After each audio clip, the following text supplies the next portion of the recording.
उत्तर प्रदेश के सबसे बड़े राजनीतिक घराने की बहू डिंपल यादव ब्रेक के बाद फिर से पॉलिटिक्स में लौट रही है।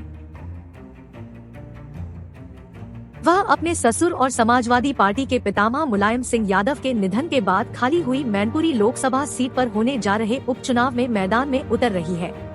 सपा का मजबूत किला माने जाने वाले मैनपुरी लोकसभा में डिंपल की जीत को तय माना जा रहा है। ऐसा माना जा रहा है कि मुलायम के निधन की सहानुभूति लहर और सपा का गढ़ होने की वजह से अखिलेश यादव की पत्नी को चुनाव जीतने में कठिनाई का सामना नहीं करना पड़ेगा। हालांकि आंकड़े इस बात की पूरी तरीके से पुष्टि नहीं करते हैं। डिंपल के सामने भारतीय जनता पार्टी बीजेपी जैसी मजबूत राजनीतिक पार्टी है, जो छोटे से चुनाव को भी मिशन मोड में लड़ती है।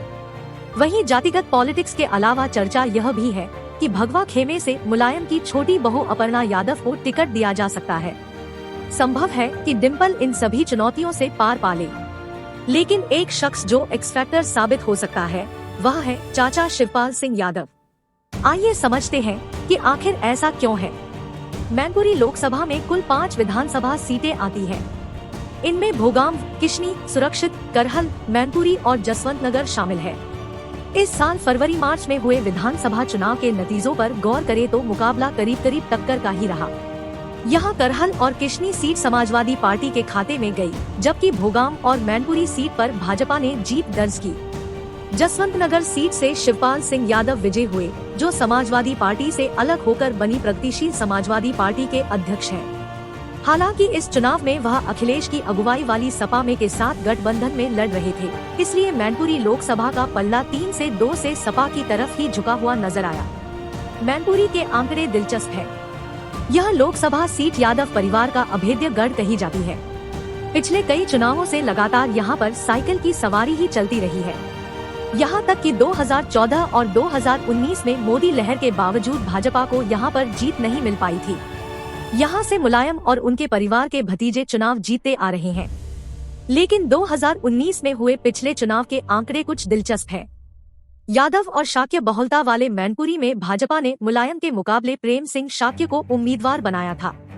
यहाँ मुलायम को जीत तो मिल गई, लेकिन यह एक तरफा नहीं रही।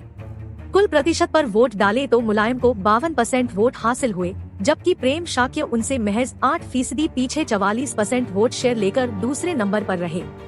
मैनपुरी की सभी 5 विधानसभा सीटों का विश्लेषण करें तो 2019 के पिछले लोकसभा चुनाव में शाक्य ने मुलायम को लगभग सभी क्षेत्र में टक्कर दिया था।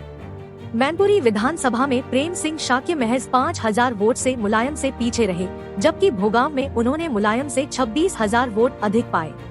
किशनी की सुरक्षित सीट पर जहां मुलायम को 92,000 वोट मिले, वहीं शाक्य ने 80,000 वोट अपनी झोली में डाले। यादव बहुल करहल सीट पर शाक्य को 80,000 वोट मिले, जबकि समाजवादी नेता के खाते में 1,18,000 वोट आए। इन चारों सीटों पर मुकाबला लगभग बराबरी का रहा। ऐसे में निर्णायक साबित हुई शिवपाल सिंह यादव का जसवंत नगर इलाका। शिवपाल के गढ़ से मुलायम को 1,57,000 वोट हासिल हुए, जबकि शाक्य 75,000 से अधिक वोट से पीछे रहे।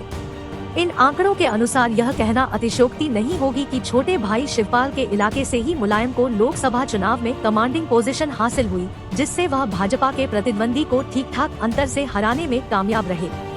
साल 1996 से ही सपा के खाते में आती रहे मैनपुरी की सीट से मुलायम के अलावा बलराम सिंह यादव, धर्मेंद्र यादव और तेज प्रताप सिंह यादव एक बार विजेता रहे हैं। इस बार भी सपा के नेता यह मानकर चल रहे हैं कि मुलायम के पक्ष में सहानुभूति फैक्टर होने से लोकसभा के हर एक क्षेत्र से डिंपल यादव को वोट हासिल होंगे। इन सभी आंकड़ों पर गौर करने के साथ ही शिवपाल के प्रति एक और रुझान समझ में आया, जब नवभारत टाइम्स ऑनलाइन ने मैनपुरी क्षेत्र के लोगों से चुनाव के संदर्भ में बात की। कई वोटरों ने स्पष्ट कहा कि उन्हें केवल और केवल सपा के चुनाव चिन्ह से मतलब है, फिर चाहे डिंपल खड़ी हो या कोई और। उनका वास्ता सिर्फ समाजवादी पार्टी से है। मैनपुरी के सपा अध्यक्ष ने डिंपल यादव के लिए शुक्रवार को नामांकन पत्र खरीदा।